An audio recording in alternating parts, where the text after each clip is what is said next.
हाय दोस्तों, कैसे हो।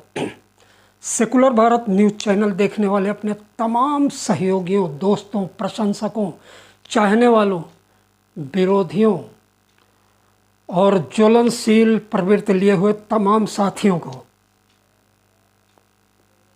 सुल्तान भारती की तरफ से आदाब, नमस्कार, सत श्री अकाल। मंडी दोस्तों, ये शब्द बड़ा आम है और सनातन कालीन शब्द है जो वर्तमान में भी उतना ही पॉपुलर है, उतना ही प्रचलित है, उतना ही सामयिक है जितना हज़ारों साल पहले था। क्योंकि मंडियां तब भी लगा करती थी, मंडियां आज भी लगा करती हैं। मंडियां समाज में भी लगती थी, मंडियां सियासत में भी लग रही हैं। तो ये जो है मंडी से इंसानों का बहुत पुराना संबंध है। पहले किसी ज़माने में जब सिविलाइजेशन अपने घुटनों के बल चल रही थी या पैदा भी नहीं हुई थी, तब की बात कर रहे हैं, तब इंसानों की भी मंडियां लगती थी। ठीक उसी तरह जैसे निर्जीव चीज़ों की और जानवरों की लगा करती हैं, तो वैसे आदमियों की भी मंडी थी। ज़माना बहुत तरक्की कर गया, हम 21वीं सदी में आ गए।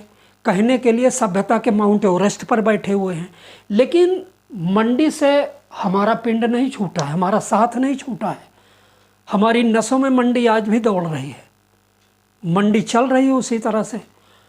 कहने के लिए कानून बन गए, संविधान है, तमाम चीज़ें हैं, लेकिन जानवरों से ज़्यादा इंसान बिक रहा है। इंसान की मंडियां लगती हैं, उस तरह नहीं लगती जैसे पहले के ज़माने में होता था कि चलो जी गुलाम बना ले, लेकिन आदमी तो बिक ही रहा है, अभी भी बिक रहा है। ज़मीर बिक रहा है, ईमान बिक रहा है, इंसानियत बिक रही है, इंसान बिक रहा है। तो मंडियां हस्ब मामूर चल रही हैं।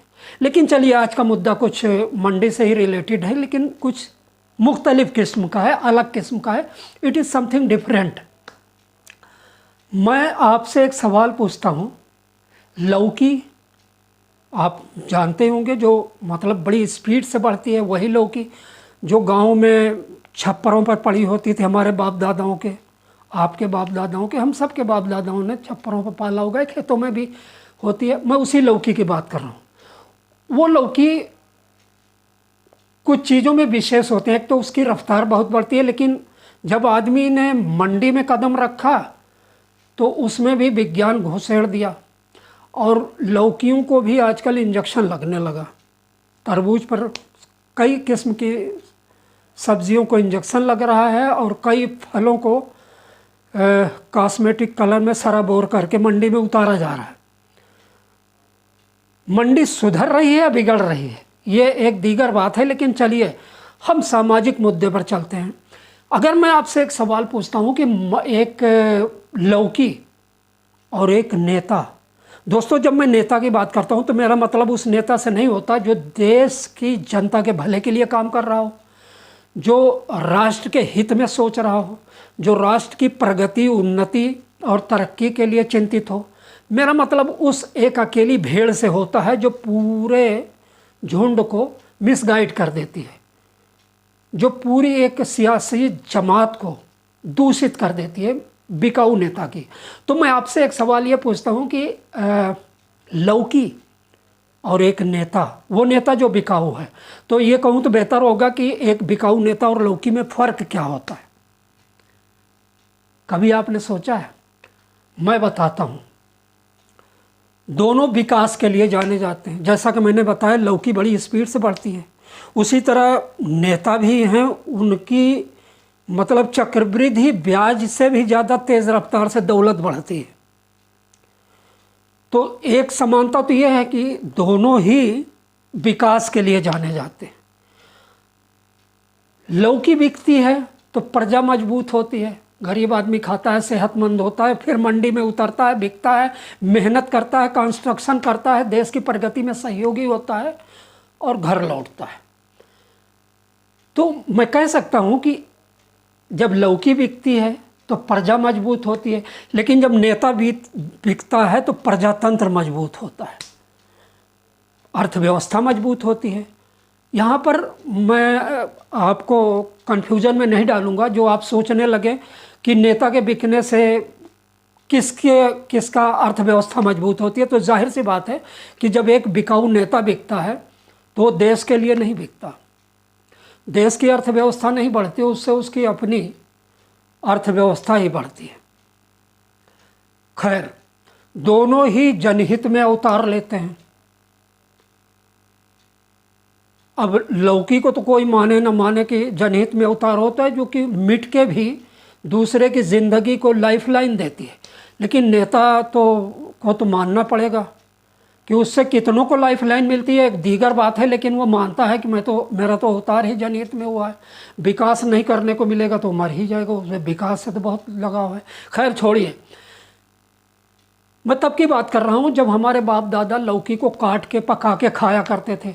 लेकिन जब सियासत में कारपोरेट बाबाओं का घालमेल हुआ तो उन्होंने बताया कि लौकी को खाने से बेहतर है कि इसका जूस पिया जाए, उससे ब्लड प्रेशर भी नॉर्मल रहता है और शुगर भी कंट्रोल में रहती है।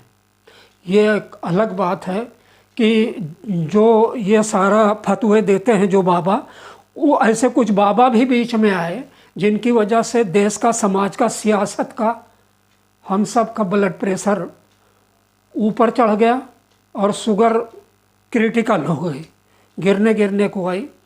और जब ये बात आ गई तो मैं इतना और कह दूं कि पिछले 70 सालों से सियासत के साथ घालमेल करके जो बाबा बड़ा फल फूल रहे थे, ऐसे फर्जी बाबा, उनके लिए भाजपा का काल, भाजपा का शासन बड़ा दुखद रहा। उनके शासन में तो लग रहा है कि ऐसे बाबाओं के, फर्जी बाबाओं की कुंडली में शनि बैठ गया, कितने जेल चले गए, कितने देश से छोड़ के भाग गए। तो बहुत नेक काम हुआ ऐसे बाबाओं के साथ में। खैर, अब बाबाओं की बात कर रहे तो बाबाओं नेता जब साथ साथ चल रहे हैं लौकी के साथ में, तो एक चीज़ मैं और बताऊंगा, आपने ध्यान दिया होगा, पीने के मामले में नेता की पसंद कुछ और है, बाबाओं की पसंद कुछ और है। बाबा कुछ और पीते हैं, नेता कुछ और पीता है। लेकिन 70 के दशक में, 7वें दशक ख़त्म हुआ 8वें के बीच में, सन 77 के आम चुनाव के बाद देश में एक ऐसे दिव्य सियासी सज्जन भी आए गए थे, अल्लाह उनको जन्नत दे, जिनका पीने का मामला बिल्कुल डिफरेंट था। उनका मतलब पेय पदार्थ जो था वो सबसे डिफरेंट था।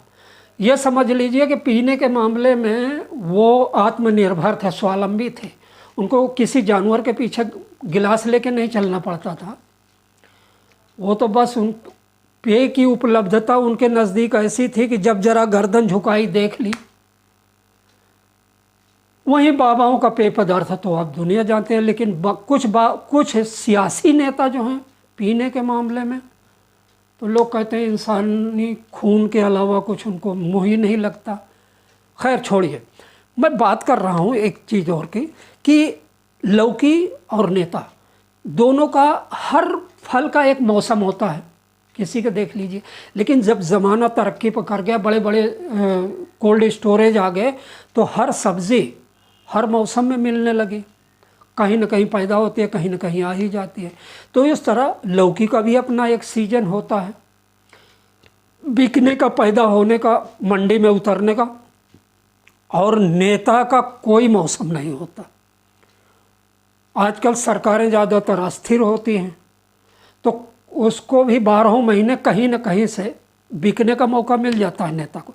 लेकिन फिर भी देखा जाए तो नेता के बिकने का मौका, बिकने का अवसर ख़ास करके तब आता है, वो उसका स्वर्ण काल तब शुरू होता है जब चुनाव अधिसूचना जारी होती है, इलेक्शन होता है, वोटों की गिनती पूरी हो जाती है। हाँ, नोटों का नंबर तो उसके बाद ही आता है। वोटों की गिनती पूरी होती है, लेकिन उसके बाद अचानक पता चलता है कि किसी पार्टी को बहुमत नहीं है। ये मौका, ये मानसून, ये मौसम बिकाऊ नेता के लिए समझ लो कि स्वर्णकाल है। वो तुरंत मौसम सूंघने के बाद में घर से निकल जाता है, एक अज्ञात स्थान पर अपने आप को बंद कर लेता है। न उसके घर वालों को पता होता है, न उसकी पार्टी को पता होता है, न मीडिया को पता होता है। लेकिन सारी पार्टियां तराजू लेके जो घात में बैठी होती हैं बहुमत खरीदने के लिए, उनको पता होता है। वहाँ से सौदा शुरू होता है, वो अपनी बोली खोलता है, पहला ऑफर पहुँचता है नेता के पास बिकने के लिए, खरीदने के लिए। ख़रीदार भी मंडी में मौजूद है, माल भी मौजूद है। अब खरीदार उसके पास पहला ऑफर भेजता है 10 करोड़ रुपए। हमारा बिकाऊ नेता अज्ञात स्थान पर गुणा भाग करता है और उसके बाद तुरंत मना कर देता कि नहीं जी, इतने कम कीमत में अपना ईमान बेचूंगा, चीनी कम है, थोड़ा और डालो। दूसरा ऑफर आता है 30 करोड़ रुपए।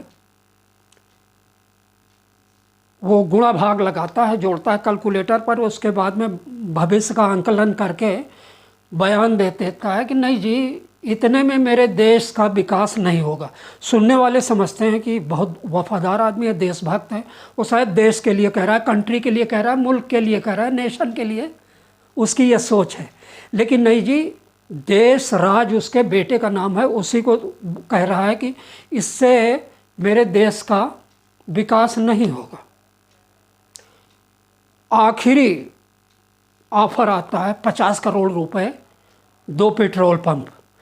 वो पेट्रोल पंप को भवसागर समझकर फौरन कूद जाता है, नेता तैर के उधर निकल जाता है, आगे चला जाता है, देश पीछे छोड़ जाता है। यही होता है, बिकाऊ नेता किसी का नहीं होता है, और ना उसकी आस्था किसी एक के साथ, एक मंडी के साथ बंधी होती है। मंडियां बदलती हैं सत्ता की, और तो नए तराजू टंग जाते हैं और उसके बाद में उधर कूदने के लिए चला जाता है। मैं तो चाहता हूँ सरकार कोई ऐसा कानून भी ला दे कि इन चीज़ों पर रोक लगे, लेकिन चलो मंडियाँ चलती रहेंगी, किसी का नफ़ा किसी का नुकसान, आंसू मुस्कान चलता रहता है। अच्छा, एक चीज़ इधर मुझे पता लगा कि अभी तक का कई बैंक जो इंडिविजुअल अलग अलग थे, वो बड़े बैंकों में मर्ज कर दिए गए।